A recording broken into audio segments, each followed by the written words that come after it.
Assalamualaikum warahmatullahi wabarakatuh. Bagaimana kabarnya teman-teman semua? Semoga kita dalam keadaan sehat semua ya. Sebelumnya mari kita berdoa terlebih dahulu. Berdoa dimulai. Bismillahirrahmanirrahim. Pertemuan kali ini kita akan membahas tentang akuntansi aset tetap.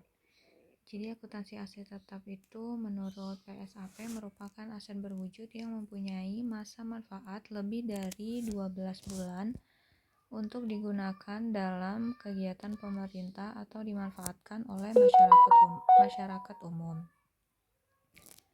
Akuntansi aset tetap ini diatur dalam PSAP nomor 7. Nah, untuk ruang lingkupnya, PSAP 07 ini diterapkan untuk seluruh unit pemerintah yang menyajikan laporan keuangan untuk tujuan umum dan mengatur tentang perlakuan akuntansinya termasuk pengakuan, penilaian, penyajian, dan pengungkapan yang diperlukan.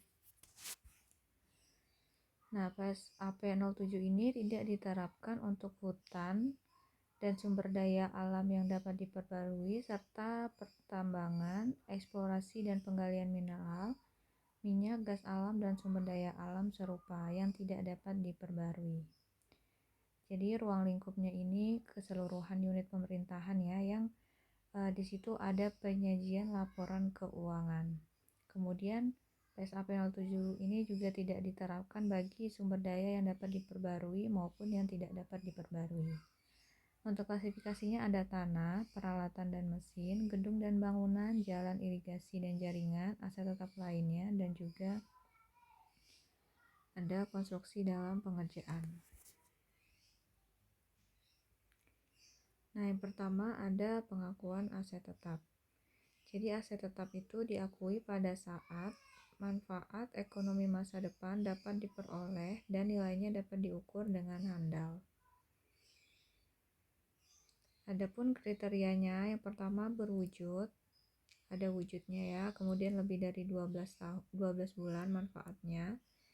Biaya perolehan aset dapat diukur secara andal, tidak dimaksudkan untuk dijual dalam operasi normal entitas, serta diperoleh atau dibangun dengan maksud tujuan untuk digunakan. Jadi aset tetap itu bukan dibangun kemudian dijual, tapi diperoleh dan dibangun itu untuk digunakan.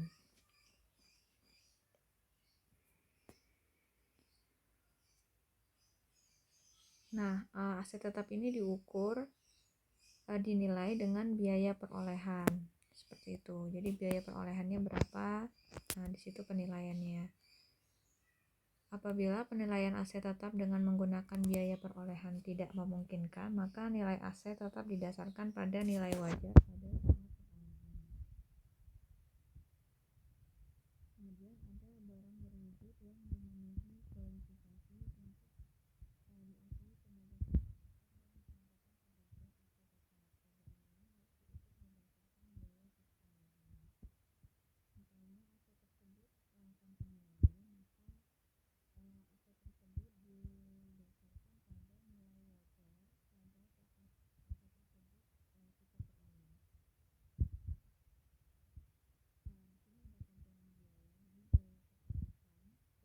sebagai jadi ada harga beli atau konstruksinya. Di sana ada juga biaya impor dan setiap biaya yang dapat diatribusikan secara langsung dalam membawa aset tersebut ke kondisi yang membuat aset tersebut dapat bekerja untuk penggunaan yang dimaksudkan. Biaya perolehan tadi berarti biaya ada biaya impor dan biaya lainnya. Misalnya ada biaya persiapan tempat, biaya pengiriman awal, dan biaya simpan dan bongkar muat. Ada biaya pemasangan, biaya profesional seperti arsitek, biaya konstruksi. Nah, contoh biaya ini termasuk dalam kita jumlahkan untuk memperoleh biaya perolehan. Nah, di sini yang pertama ada tanah. Jadi tanah diakui pertama kali sebesar biaya perolehan. Biayanya itu mencakup tadi harga pembelian, kemudian yang dikeluarkan dalam rangka memperoleh hak, biaya pematangan, pengukuran, penimbunan, biaya lainnya. Kemudian kalau peralatan mesin, itu biaya perolehan peralatan dan mesin ini menggambarkan jumlah pengeluaran yang telah dan yang masih harus dilakukan untuk memperoleh peralatan dan mesin tersebut sampai siap pakai. Misalnya harga pembelian, biaya pengangkutan, ada instalasinya kalau peralatan mesin ya kan, kemudian biaya langsung lainnya. Kalau gedung dan bangunan, ini menggambarkan seluruh biaya yang dikeluarkan dan masih harus dikeluarkan untuk memperoleh gedung dan bangunan sampai siap pakai. Ada konstruksi, ada IMB, ada notaris, ada pajak, dan lain-lain. Kalau jalan, irigasi, dan jaringan, ini biayanya misalnya konstruksi, biaya yang dikeluarkan sampai jalan irigasi tersebut siap pakai. Sedangkan kalau untuk aset tetap lainnya itu menggambarkan seluruh biaya yang dikeluarkan dan yang masih harus dikeluarkan untuk memperoleh aset tersebut sampai siap pakai. Nah, untuk biaya administrasi dan biaya umum lainnya itu tidak termasuk dengan biaya aset tetap sepanjang biaya tersebut tidak dapat diatribusikan secara langsung pada biaya perolehan aset. Biaya perolehan aset yang dibangun dengan cara swakelola ini ditentukan menggunakan prinsip yang sama seperti aset yang dibeli.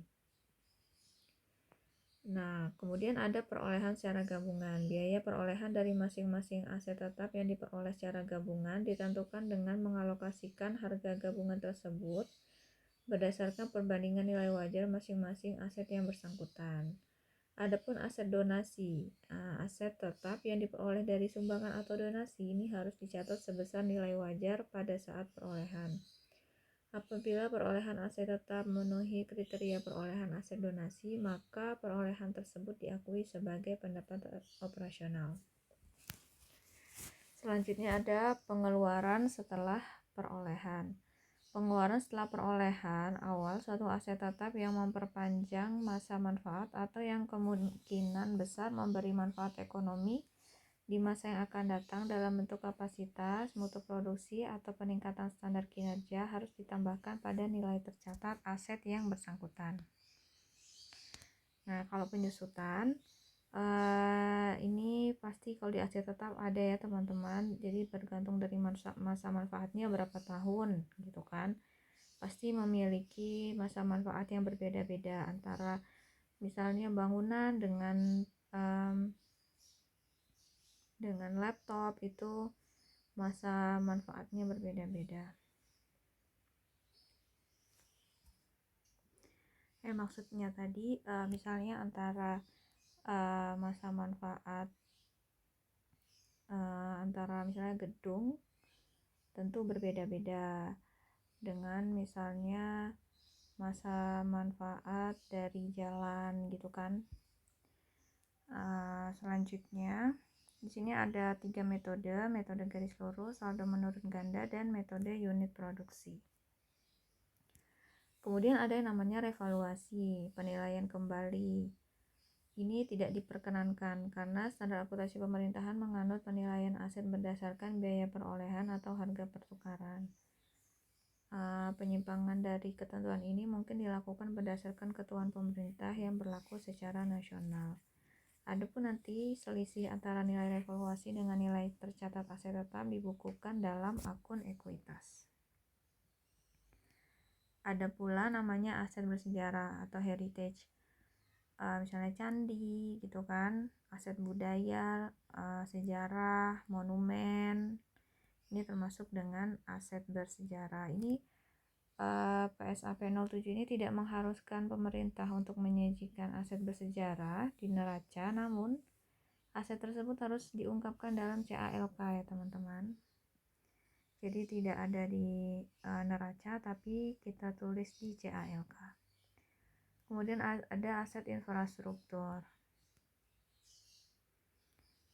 Walaupun kepemilikan dari aset infrastruktur tidak hanya oleh pemerintah, aset infrastruktur secara signifikan sering dijumpai sebagai aset pemerintah. Aset infrastruktur memenuhi definisi aset tetap dan harus diperlakukan sesuai dengan prinsip yang ada pada pernyataan ini. Misalnya jaringan, jalan, jembatan, sistem pembuangan, dan jaringan komunikasi.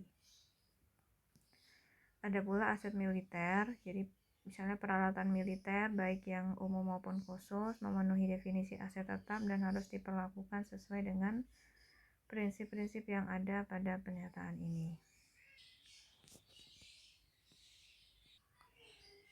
Kemudian ada penghentian dan pelepasan. Jadi suatu aset ini bisa dieliminasi dari neraca ketika dilepaskan atau dihentikan penggunaannya. Kemudian tidak ada manfaat ekonomi di masa yang akan datang. Tidak perlu dicatat, maksudnya dieliminasi dari neraca, dan kita perlu mengungkapkannya dalam CALK. Kemudian ini untuk jurnal perolehan aset. Jadi pada tanggal 1 Juli, SKPD ABC membeli tanah dengan harga 850 juta ditambah biaya untuk pengurusan surat-surat kepemilikan sebesar 50 juta. Maka jurnalnya tanah 850 juta, RKPPKD 850 juta untuk finansial dan anggarannya belanja modal 850 juta dan perubahan SAL 850 juta. Kemudian tanggal 1 Juli membeli tanah dan bangunan dengan harga 1M. Nilai tanah dan bangunan jika dijual terpisah, nilai tanah 480 juta dan bangunannya 720 juta. Jadi tanggal 1 Juli tanah 400 juta, bangunan 600 juta. Kemudian di situ belanja modal 1 miliar dan perubahan SAL-nya 1 miliar 50 juta. Mohon maaf, ini maksudnya perubahan SAL-nya 1 miliar dan pendapatan bunganya 1 miliar. Kemudian jurnal depresiasi aset pada tanggal 1 Juli, SKPD ABC mengakui dan menghitung depresiasi bangunan nilai perolehannya 6.000 juta disusutkan 20 tahun.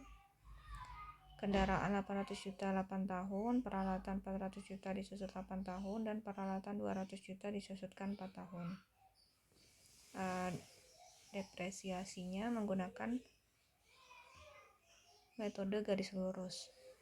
Maka beban depresiasi dan akumulasi depresiasi sebesar 140 juta. Jadi kita bagi aja antara harga perolehan, kita bagi dengan tahunnya ya, berapa tahun masa manfaatnya, dikalikan dengan karena bulan Juli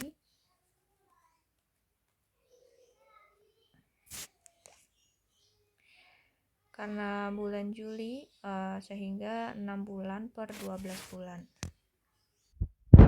Kemudian tanggal 30 Desember menjual kendaraan dengan harga 40 juta. Kendaraan tersebut dibeli 10 tahun yang lalu dengan harga 200 juta.